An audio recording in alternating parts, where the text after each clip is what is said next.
আমি যদি কোনো রাজনৈতিক সিরিজ বানাই, আচ্ছা, সেখানে একটা চরিত্র আমি তাকে রাখবো অবশ্যই। মানে হিরো আলম কি রাজনীতিবিদ হওয়ার যোগ্যতা অর্জন করেন? But are you talking about this? আমাদের যে স্বৈরাচার 15 বছর মানে শাসন করলো, শোষণ করলো, না আমি আপনাকে জিজ্ঞেস করছি। সেই দেশে হিরো আলম অবশ্যই করতে পারে, তার থেকে far much better. If you talk about those people যারা শোষণ করে গেছে, তার থেকে হিরো আলম বেটার। যখন বন্যা কবলিত স্থানে গিয়েছেন এবং সেখানে অনেক কাজ করেছেন, আপনি তো প্রাথমিক চিকিৎসাও দিয়েছেন অনেককে। যেদিন রাতের বেলা কোনো পূর্ব সতর্কতা ছাড়াই ডম্বুর যে ব্যারেজটা খুলে দেওয়া হলো ত্রিপুরা রাজ্যের, সেদিনই আমি সাথে সাথে রাতের বেলা আমি লাইভে এসেছিলাম, একদম রাত মনে হয় 4টা বাজে তখন।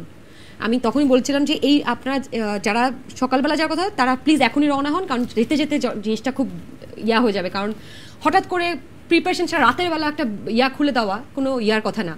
তো আমি এরপরে যেটা করলাম, আমাদের একটা টিম চলে গেছে সাথে ইমিডিয়েটলি ওই সময়, ওই দিন রাতেই। আচ্ছা, হ্যাঁ।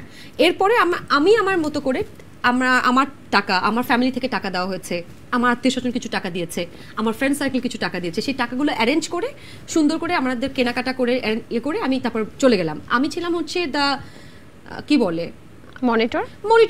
মনিটরিং করেছি, বা দ্য হেড ওয়ান যে এটাকে কোলাবোরেট করেছে বা রেডি করেছে সবকিছু মিলে।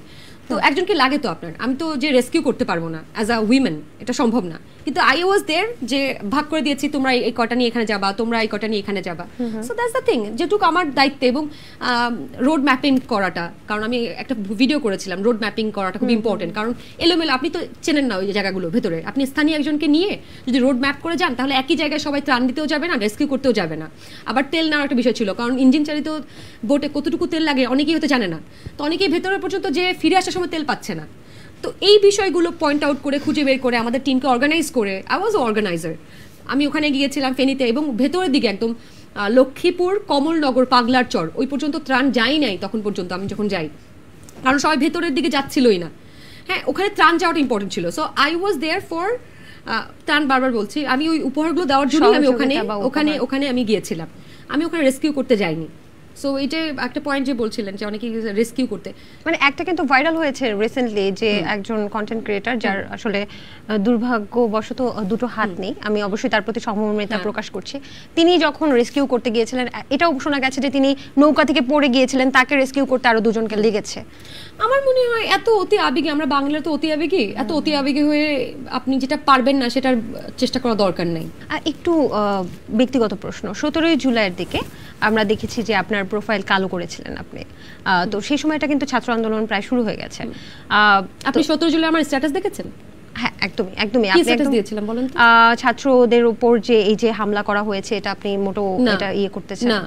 17 জুলাই পাবলিক ইউনিভার্সিটিগুলো হল বন্ধ করে দেয়, এবং আমি 17 জুলাই স্ট্যাটাস দেই যে সব স্টুডেন্টরা, মেয়েরা স্পেশালি 30 জন মেয়েকে আমি বাসায় আবাসনের ব্যবস্থা করব, এবং 2 দিনের থাকা খাওয়ার ব্যবস্থা করব। আমি যেহেতু হল হঠাৎ করে বন্ধ করে দিয়েছে, 30 জন মেয়ের ব্যবস্থা করব। আমাদের মেডিকেলের স্টুডেন্টরা, আমাদের প্রিন্সিপাল এসে তখন বলে যে তোমরা এখনই বাসা থেকে, হল থেকে বের হয়ে যাও, আদারওয়াইজ আমার মানিকগঞ্জ মেডিকেল কলেজ, তো তোমরা বের হয়ে যাও বাসায়, হলে থাকলে পুলিশ এসে ধরে নিয়ে যাবে। পুলিশ এসে টহলও দিছে আমাদের মেডিকেলে। এই অবস্থায়